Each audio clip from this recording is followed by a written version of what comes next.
বন্ধুরা, আমরা রান্নাঘরে চলে এসেছি রান্নার জন্য। আজকে আমরা বানাবো ডিমের ভাপা কারি আলু দিয়ে। তো দেখুন এখানে কি কি নিয়েছি আমি।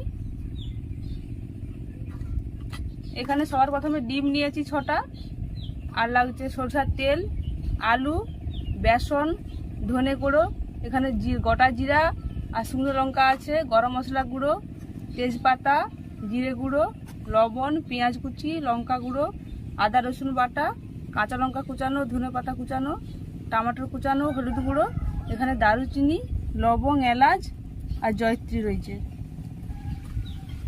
আমি প্রথমে ডিমগুলোকে গুলে ভাপাতে দিয়ে দেবো।